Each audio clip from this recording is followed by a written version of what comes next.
Hi friends, welcome to my channel. வழக்கமாக செய்கிற சட்னியை விட நம்ம இன்றைக்கி ரொம்ப டேஸ்ட்டாகவும் வித்தியாசமாகவும் ஒரு சட்னி தான் பார்க்க போகிறோம். நம்ம சேனல் இப்போ தான் ஃபஸ்ட் டைம் பார்க்குறீங்கன்னாக்கா மறக்காமல் சப்ஸ்கிரைப் பண்ணிவிடுங்க. சப்ஸ்கிரைப் பண்ணிவிட்டு கூடவே வர பெல் ஐக்கானையும் ப்ரெஸ் பண்ணிவிடுங்க. இந்த வீடியோ உங்களுக்கு பிடிச்சிருந்ததுன்னா லைக் பண்ணிவிடுங்க, ஃப்ரெண்ட்ஸுக்கெலாம் ஷேர் பண்ணிவிடுங்க. நம்ம சேனலில் நிறைய சட்னியும் போட்டிருக்கிறேன், செக் பண்ணி பாருங்கள். சிம்பிளாக செய்யக்கூடிய ரெசிபீஸும் நிறையா இருக்குது, குயிக்காக செய்யக்கூடிய ரெசிபீஸும் நிறையா இருக்குது. வாங்க இந்த சட்னி எப்படி செய்யலான்னு பார்க்கலாம். அடுப்பில் கடாய் வச்சு 2 டீஸ்பூன் எண்ணெய் விட்டு 2 டீஸ்பூன் அளவு கடலைப்பருப்பு சேர்த்துக்குங்க. கடலைப்பருப்பு சேர்த்து அடுப்பில் சிம்மிலேயே வச்சு கடலைப்பருப்பை வந்து பாதி குக்கானா போதும் அந்த மாதிரி வறுத்து எடுத்துக்குங்க. ஒரு சவுசவை வந்து நாங்கள் நல்லா தோலெல்லாம் சீவிட்டு சின்ன சின்ன பீஸாக கட் பண்ணி எடுத்துருக்கிறேன். பாதி கடலைப்பருப்பு இந்த மாதிரி பொரிஞ்சு வரும்போது நம்ம கட் பண்ணி க்ளீன் பண்ணி வச்சுருக்கிற சவுசவை வந்து நல்லா ஒரு பவுல் அளவுக்கு இதில் சேர்த்துக்குங்க. இந்த மாதிரி சின்ன சின்ன பீஸாக கட் பண்ணி சேர்த்திங்கன்னாக்கா உங்களுக்கு சீக்கிரமாக எண்ணெயில் வதங்கி கொடுத்துடும். ரொம்ப பெருசாக கட் பண்ணிட்டீங்கன்னா கொஞ்சம் டைம் எடுக்கும். இதில் இன்னொன்று, நீங்கள் கடலைப்பருப்பு பாதி குக்கான உடனேவே நீங்கள் இதை சேர்த்துருங்க.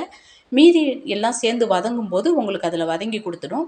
இப்போ அது வதக்கினதுக்கப்புறம் காரத்துக்கு ஏற்ப பச்சை மிளகாய், ஒரு பெரிய துண்டு இஞ்சி, ஒரு தக்காளி, 2 பெரிய வெங்காயத்தையும் கட் பண்ணி இது கூட சேர்த்துக்குங்க. இதெல்லாம் சேர்த்து நல்லா மிக்ஸ் பண்ணி கொடுத்துட்டு நல்லா ஒரு கைப்பிடி அளவு மல்லி, ஒரு கைப்பிடி அளவு புதினா க்ளீன் பண்ணி வாஷ் பண்ணி எடுத்ததை இந்த மாதிரி இதில் சேர்த்துக்குங்க. இந்த மாதிரி சேர்த்து எல்லாத்தையும் நல்லா வதக்கி கொடுத்துருங்க. ஒரு கொட்டை அளவு புளி. இப்போது இந்த புளி சேர்க்கறதுனால உங்களுக்கு டேஸ்ட்டை வந்து எக்ஸ்டெண்ட் பண்ணி கொடுக்கும்.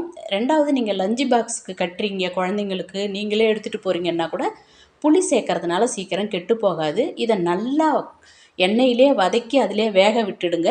வேக விட்டுட்டு தேவையான அளவு உப்பு சேர்த்து நல்லா ஆற வச்சு மிக்ஸி ஜாரில் நல்லா ஒரு சட்னி பதத்துக்கு அரைச்சி எடுத்துக்குங்க. அரைச்சி எடுத்ததுக்கு வழக்கம் போல் கடுகு, உளுத்தம்பருப்பு, கருவேப்பிலை போட்டு தாளிச்சிடுங்க.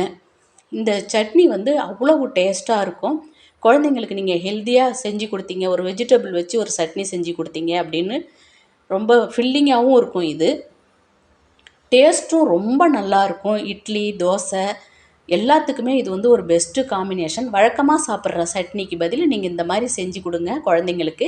காய்கறி சாப்பிடாத குழந்தைங்களுக்கு இந்த மாதிரி காய்கறி சேர்த்து சட்னி அரைச்சி கொடுத்தோம்னா அவங்களுக்கு இதில் காய்கறி சேர்த்துருக்கிறதே தெரியாது. டேஸ்ட்டும் ரொம்ப நல்லாயிருக்கும். ட்ரை பண்ணி பார்த்துட்டு எப்படி வந்ததுங்கிறத கமெண்ட் பாக்ஸில் சொல்லுங்கள்.